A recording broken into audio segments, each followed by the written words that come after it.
हाय praise Lord, मैं pastor blessings हल्टे और फिर से एक बार परमेश्वर की उपस्थिति में आपका स्वागत और अभिनंदन करता हूं। और आज का प्रचार शुरू करने से पहले ये प्रार्थना करते हैं, इसके बाद हम प्रचार को शुरुआत करते हैं। स्वर्गीय प्यारे पिता यीशु के नाम से फिर से एक बार आपके पास आते हैं। पिता, हम दुआ करते हैं जैसे हम इस प्रचार को यहाँ से शूट कर रहे हैं पिता, इन लोग तो जब पहुँच नहीं पा रहे पिता, हम दुआ करते हैं पिता यीशु के नाम से। अब्बा, ये सारी प्रोसेस हम आपके हाथ में समर्पित करते हैं, मुझसे लेके इनसे हर एक चीज़ आपके हाथ में समर्पित करते हैं। आपके लहू से, आपके प्रोटेक्शन से हर एक चीज़ को ढाके। और पिता हम दुआ करते हैं जब ये प्रचार शूट होने पर पिता, मेरे द्वारा आप बातचीत करिए इन लोगों से, और जब ये सुन रहे पिता भी, हम दुआ करते हैं यीशु के नाम से इनके जीवन पर आपका काम करे, अद्भुत और बातें प्रकट करे। और हम दुआ करते पिता आप ही के नाम को महिमा मिले, आप ही के नाम को आदर मिला पिता। ये सब कुछ चीज़ें आपके हाथ में समर्पित करते हैं। जब ये इस प्रचार को देखें, इनकी मैरिज लाइफ फ्रूटफुल, आशीर्वादित और ब्लेसड हो जाए पिता। महान महिमा आपको रहते हैं, प्रार्थना यीशु के नाम से मांगते हैं, आमीन। सो गॉड ब्लेस यू ऑल। सो कैसे आप सभी लोग, उम्मीद करता हूँ आप आशीर्वादित हैं। आपने पिछला प्रचार देखा, मैंने देखा कि कई लोगों ने उस प्रचार को देखा, और मैं सच में कहता हूँ उसकी अद्भुत टेस्टमनीज़ है, और बहुत अद्भुत टेस्टमनीज़ है उनकी।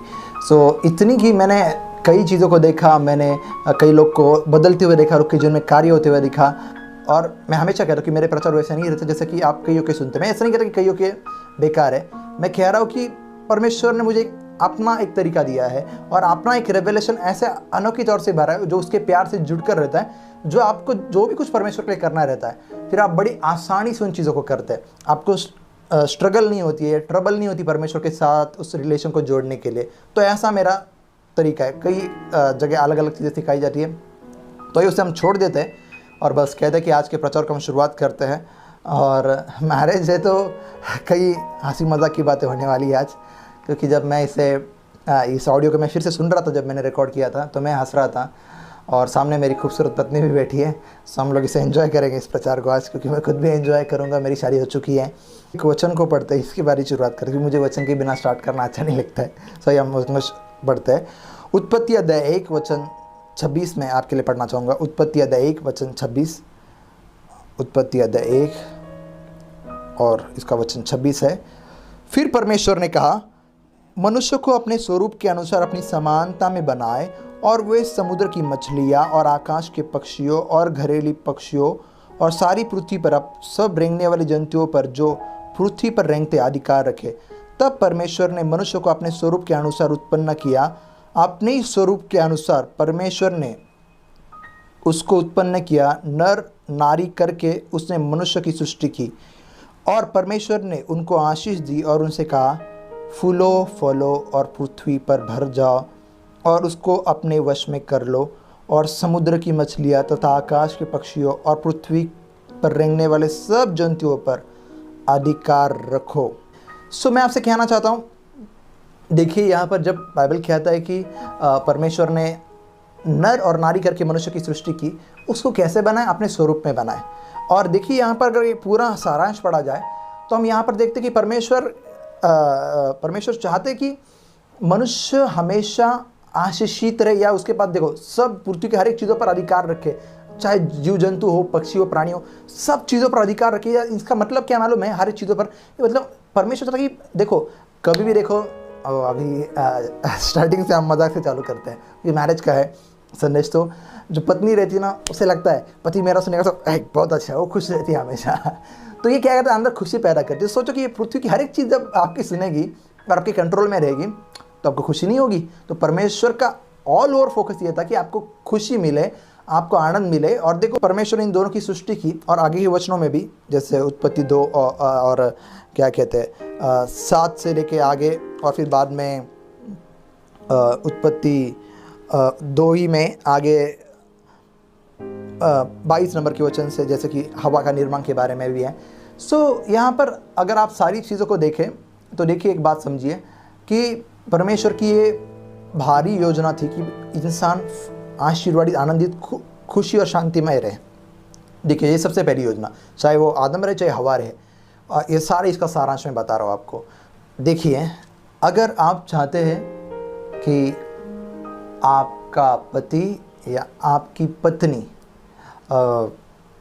अच्छी रहे, अच्छा रहे, पति अच्छा रहे, पत्नी अच्छी रहे, अच्छा अच्छी की इसमें कंफ्यूज ना हो जाओ। सो जैसे आपका ये मन होता है, आप कई लोग मुझे देखते हैं, उनको लगता है कि पास्टर आनंद की लाइफ वाओ कितनी अच्छी है, मैरिज लाइफ, वो हमेशा अच्छे अच्छे फ़ोटोज़ शेयर करते रहते हैं, ये वो। मैं सच में कहूँ, मैंने जब से शादी की है, मैं कभी शादी करके मैंने ऐसा महसूस नहीं किया कि मैं तंग हो गया हूँ। मैं सच कहता हूँ, अगर कुछ चीज़ें जो क्या एक्स्ट्राऑर्डिनरी घटती है, मतलब जिस एक्स्ट्राऑर्डिनरी है में क्या एक्स्ट्रा में घटती है, यानी कि जो नहीं होना चाहिए वो चीज़ें होती है, छोटे मोटे खटके उठते हैं, वो बात अलग है।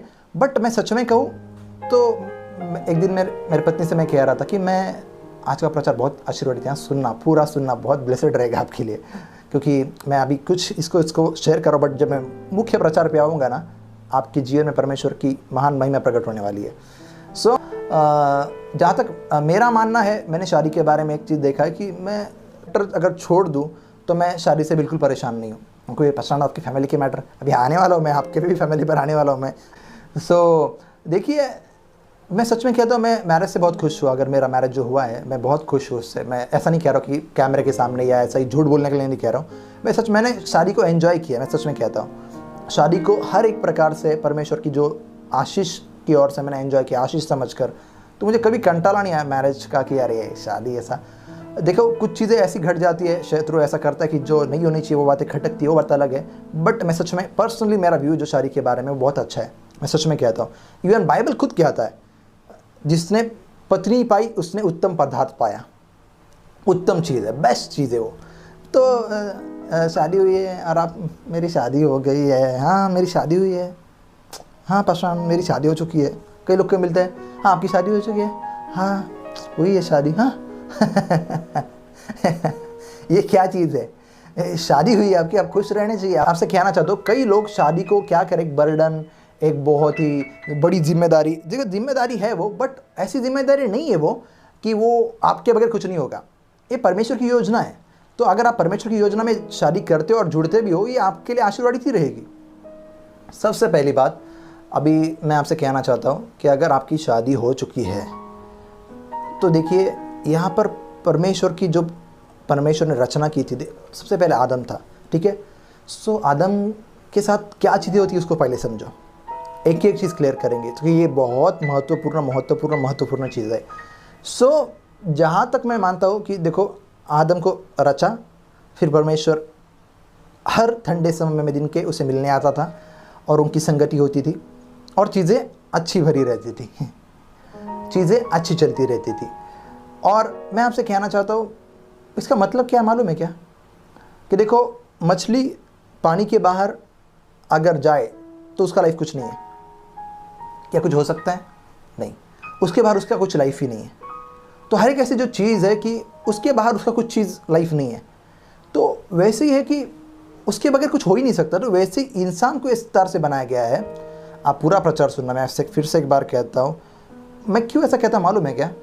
क्योंकि ये प्रचार में इतनी अच्छी अच्छी बातें होती, मैंने जितने भी, खास करके इन कुछ पिछले कुछ महीनों में, 1-2 साल में मैंने जो प्रचार शूट किए है, इतने ब्लेसड, उसके पहले भी अच्छे थे, बट कुछ चीज़ें मेरे जीवन में जो तकलीफ थी उसकी वजह से मैं उसको प्रेफर नहीं करूँगा ज़्यादा। बट खास करके ग्रेस लाइफ पर जो आधारित मेरे प्रचार है, मैं आपसे कहना चाहता हूँ कि वो इतने ब्लेसड है।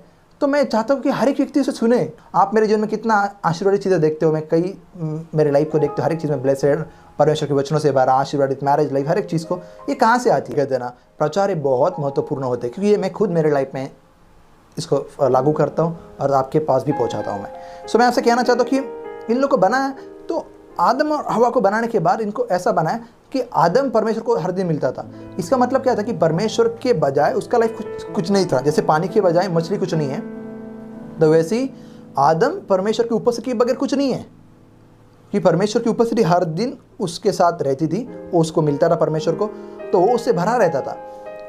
आदम क्या करता था कि परमेश्वर से सीखता था, परमेश्वर से प्यार पाता था, वो अपनी पत्नी को देता था, बराबर है। सबसे पहली बात मैं आपसे कहना चाहता हूँ कि यहाँ पर दिखाई पड़ता है कि आदम फ्रूटफुल था जब वो परमेश्वर की संगति में था, और जब उसकी संगति टूट गई उसके बाद आप देख सकते हो कि क्या हुआ। पसीने के हिस्से तू कमाई से तो रोटी खाएगा, या पसीना बहा के तो रोटी खाएगा।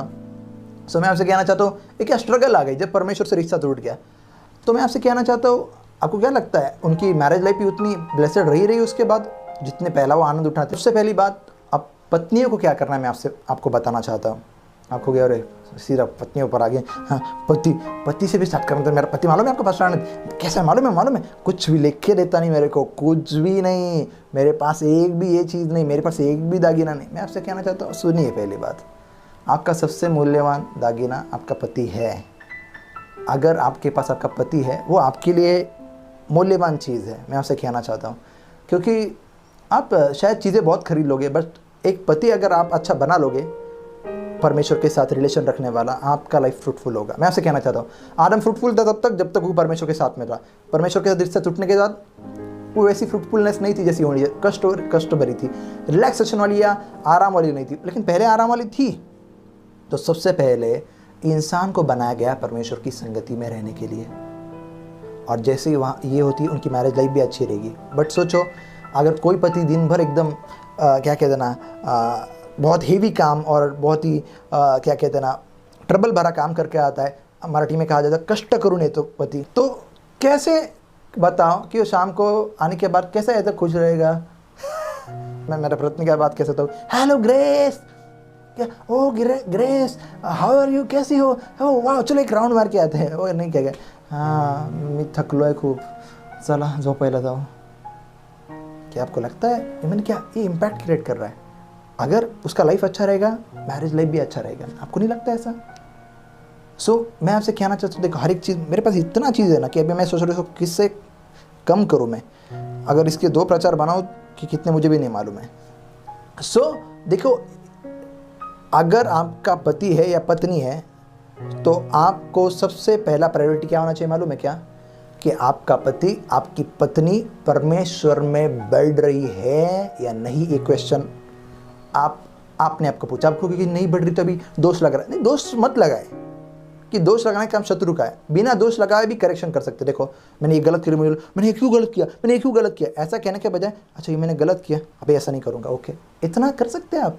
अब जो यीशु मसीह उन पर दंड किया गया नहीं है, समझो ये दोष नहीं लग सकता, नो कंडेमनेशन।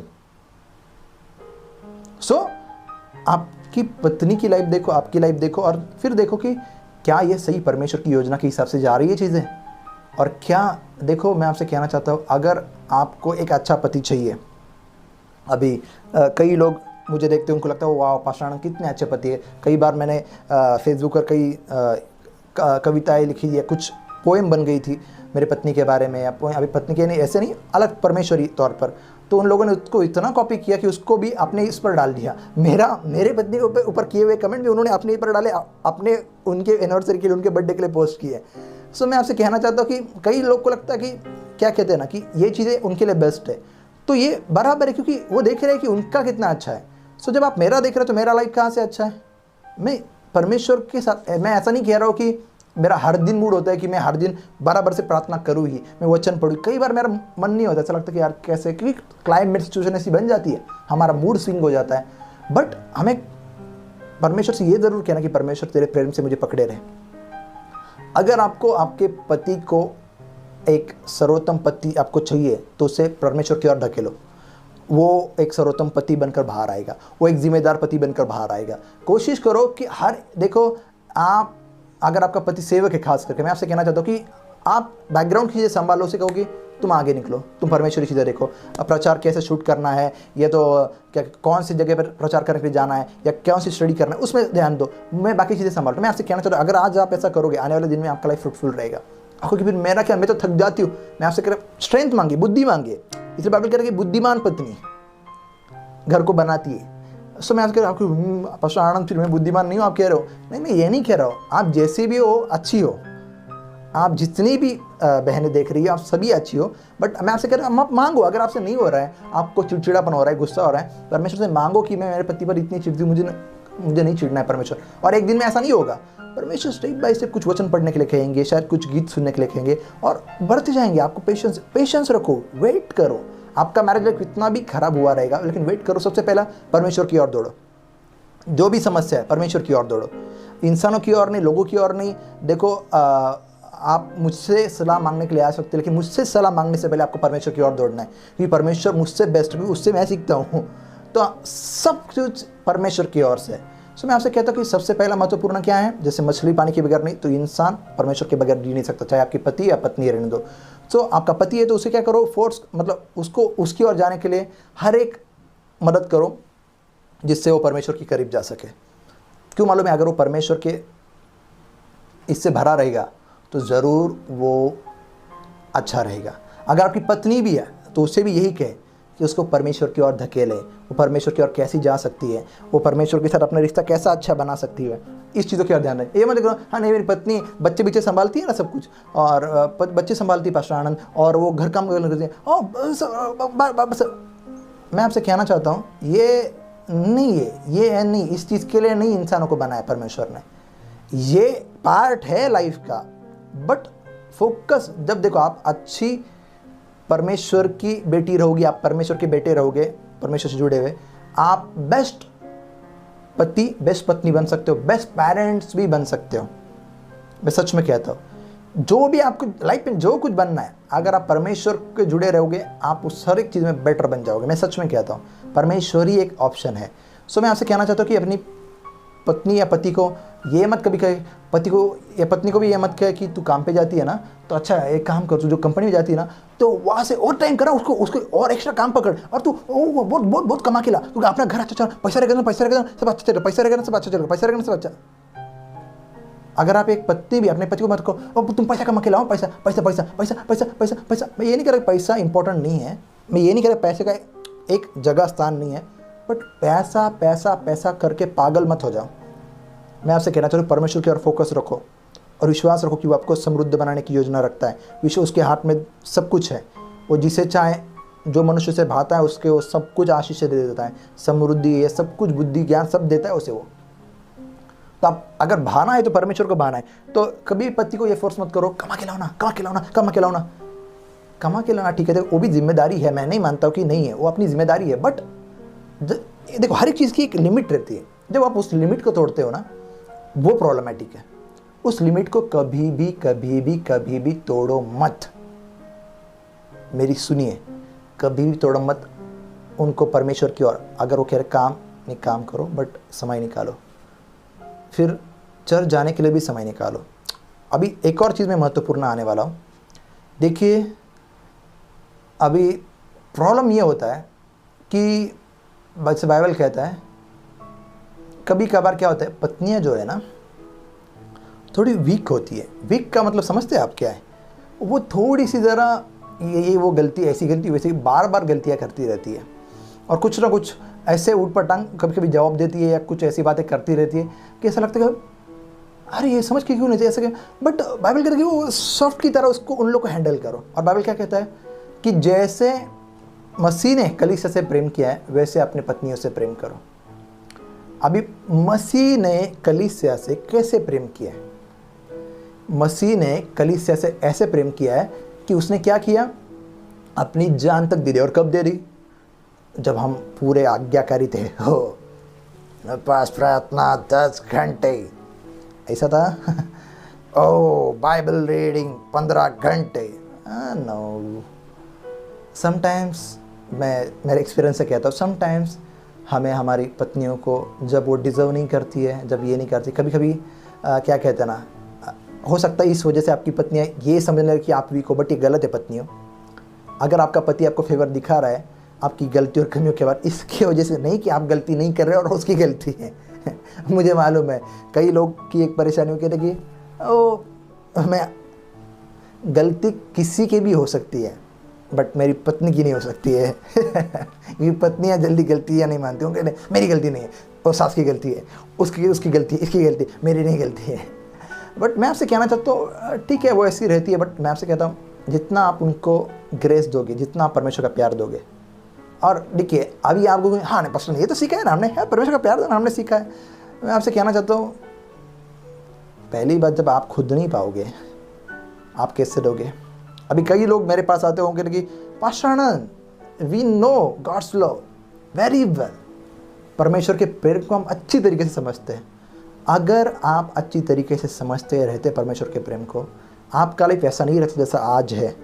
कई लोग का अच्छा, मैं नहीं कहता कि नहीं है, बट आप हमेशा टेंशन से भरे, डिप्रेशन से भरे, स्ट्रेस से भरे, अगर आप ऐसे रहने वाले व्यक्ति है तो मैं आपसे कहना चाहता हूँ कि आप परमेश्वर के प्यार को नहीं जानते। हाँ, शायद आप यूहन्ना 3:16 जानते रहेंगे, ये परमेश्वर ने जगत से ऐसा प्रेम रखा कि अपना एकलौता पुत्र दे दिया। वाह, ऐसा प्रेम किया, मालूम है पास्टर आनंद? मालूम है। हाँ, मुझे मालूम है। और मुझे एक और चीज़ मालूम पड़ी है कि मुझे भी पहला लगता था कि मुझे परमेश्वर का प्रेम मालूम है, जब मैं व्यवस्था के तौर पर इनडायरेक्टली, मुझे खुद भी मालूम नहीं था कि व्यवस्था उसके अंदर है, कि ऐसा लगता था कि मुझे मालूम है। बट मालूम है क्या, अगर आप पर बार बार दोष लगता है, आप परमेश्वर के करीब नहीं जा पा रहे हो, तो इसका मतलब है कि आप अनुग्रह में नहीं हो। क्योंकि अगर आप अनुग्रह में होते, देखो जब यीशु मसीह ने अनुग्रह दिया, पापी लोग उसके पीछे दौड़े चले, ये तभी इतने पापी होने के बावजूद भी, पहली बार दूसरी बार तो वो अलग बात है, फिर भी आए वो। बट व्यवस्था में जब डिमांड की कि ऐसा करो ऐसा करो, कोई नहीं आया पीछे, कोई नहीं है। इसका मतलब क्या है, देखो जूने नियम में भी लोग को मालूम था कि परमेश्वर से प्रेम करना है और परमेश्वर उनसे प्रेम करते, ये भी कहीं नहीं लिखा गया है। बट रियल तुमको कभी मालूम पड़ता है, मालूम है परमेश्वर का प्रेम, जब तू अनुग्रह में जीते हो, तुम्हारी गलतियों कमियों के हजार गलती तुमको मालूम, परमेश्वर तुम्हारे ऊपर फोकस है। ये नहीं कहता इससे गलतियां करो, बट जो लोग इसमें सच में जीते वो गलतियां नहीं करें, सच में जीतने वाले लोग, टाइम पास वाले लोग नहीं, तो वो सच में ये नहीं करेंगे, सच में ये नहीं। अगर वो परमेश्वर के प्रति सीरियस है वो जरूर उस अनुग्रह का। और मैं कहता हूँ कि इसके लिए क्या है, आप जो चर्च में जाते हो ना, वो भी बहुत ज़रूरी है। क्योंकि मैंने ये चेंज चर्च के बारे में नहीं, मैंने खासकर शिक्षा के बारे में चेंज किया है कि जो शिक्षा मैं सुनता था जो गलत थी, मैंने उसको छोड़ दिया। मैंने ऐसे शिक्षा सुनना चालू कर दिया जो मुझ पर केंद्रित नहीं करते, मुझे मसीह पर केंद्रित करते हैं। क्योंकि मैं जितना खुद को देखता हूँ मुझे गलतियाँ कमियाँ ही दिखाई देती है, बट जितना मैं मसीह की ओर देखता हूँ मेरी सारी कमियाँ दूर होकर मैं अच्छा व्यक्ति बन जाता हूँ।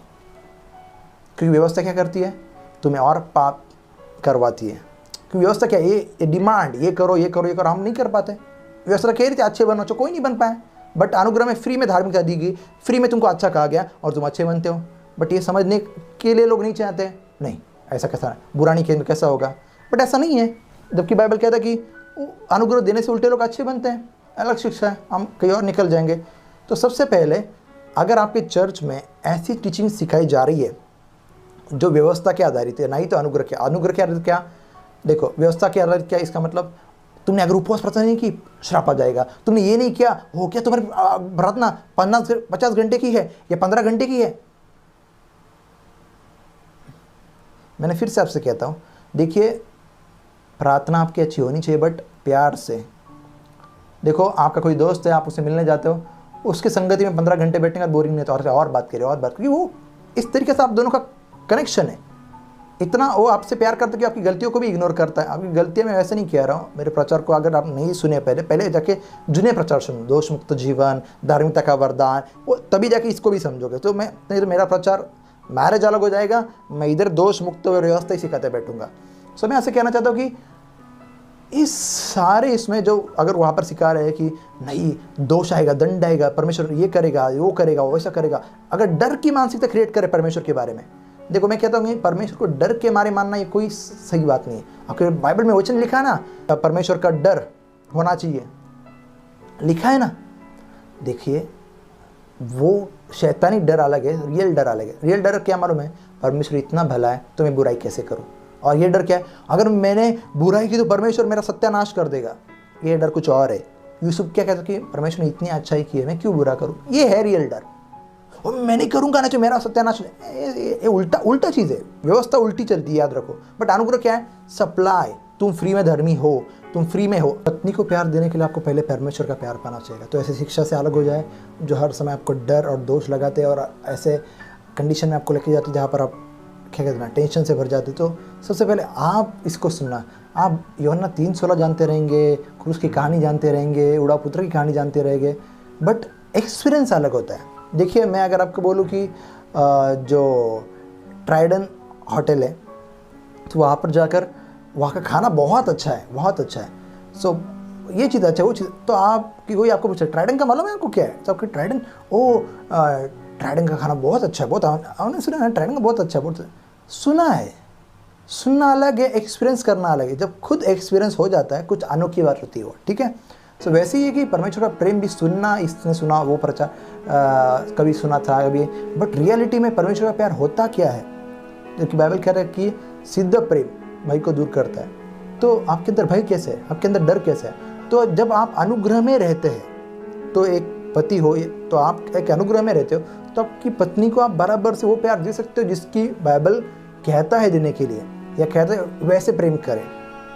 तो देखो ये व्यवस्था क्या होती है, आपके पास नहीं है फिर दे दो, डिमांड हो रही है, बट अनुग्रह क्या है, पहला वो देता है, फिर आपको स्ट्रेंथ देता है आपके पत्नी से प्रेम करने के लिए, चीज़ों को फॉलो करने के लिए। ये स्ट्रेंथ है ग्रेस लाइफ।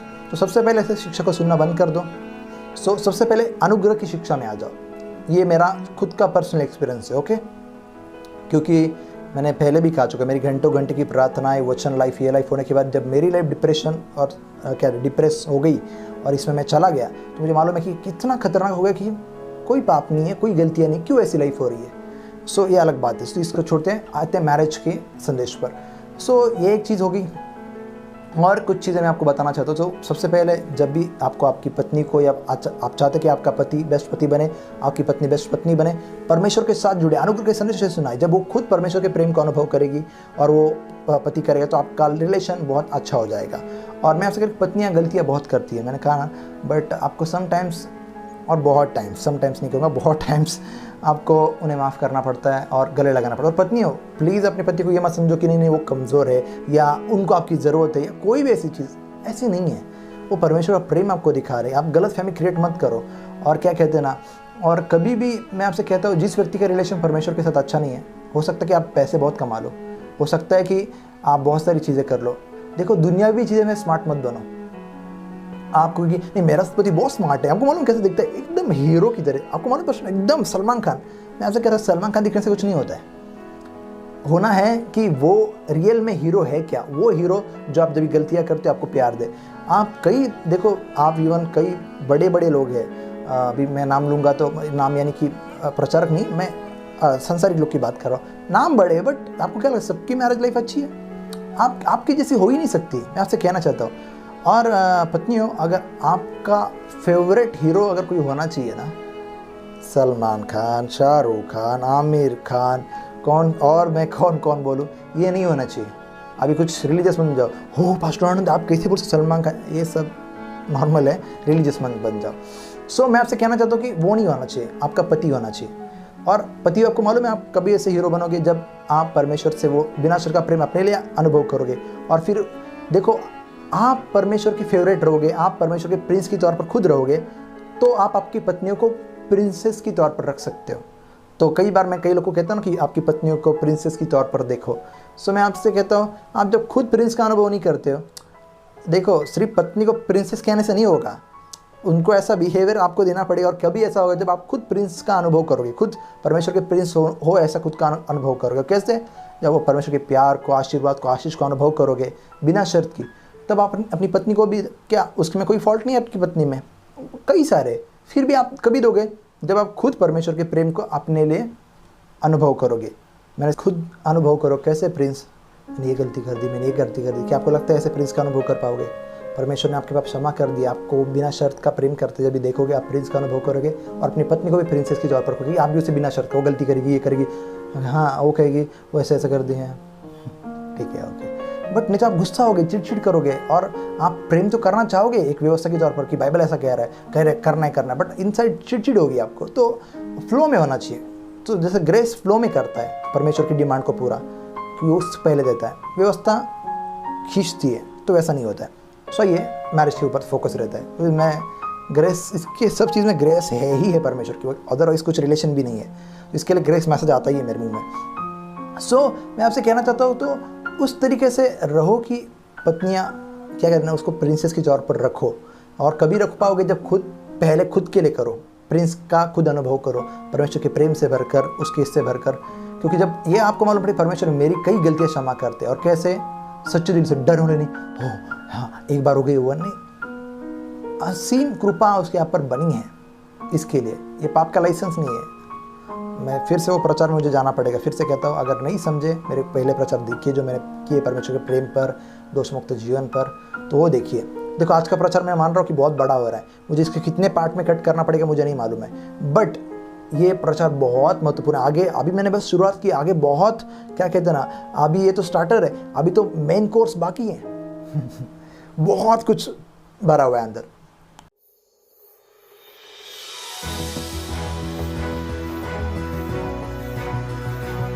बहुत सी पत्नियां ऐसी हैं कि वो चाहती कि वो अलग रहें, कई बार चाहती कि वो लोग अलग रहें। इसमें बुरा कुछ नहीं है अलग रहने में। जब शादी होने के बाद भी अपने माता पिता को छोड़ो, जब एक शादीशुदा एक जो लड़का है या अभी आदमी बन गया है, उसको कई बार वो आधा अपने माँ बाप पे भी अटका रहता है, क्योंकि उनसे वो प्यार भी करता है, रिस्पेक्ट भी करता है, उनकी इबादत भी करता है, अपने माता पिता का आदर कर। सो उसमें भी वो अटका हुआ है और वो आप में भी अटका हुआ है। वो सासू से भी कहना चाहती, जो सास है आप क्यों बहू के पीछे पड़े। कई भी कबार लड़की भी में भी प्रॉब्लम होती है, बहुत माँ हो कि उनकी माँ के ऊपर उनका बहुत ध्यान, माँ शादी हो चुकी है, लिमिटेड बन जाओ, मैं ये नहीं कह रहा ध्यान मत दो। और कुछ बहुएँ भी अपने सास ससुर को बेकार का ट्रीटमेंट मत कराओ, वो उन्होंने आपके पति को जन्म दिया, एक उनका भी रिस्पेक्ट आपके अंदर होना चाहिए। एक जो मैटर है जिसके ऊपर वो बात नहीं करना चाहते, अच्छी तरीके से परमेश्वरी तरीके से बात करना हमेशा अच्छा, गंदा कुछ भी नहीं। अगर परमेश्वरी तरीके से करे, दुनिया की गंदगी से अगर सीखने से अच्छा कि परमेश्वर में फूलो फलो फूल, वो है सेक्स लाइफ।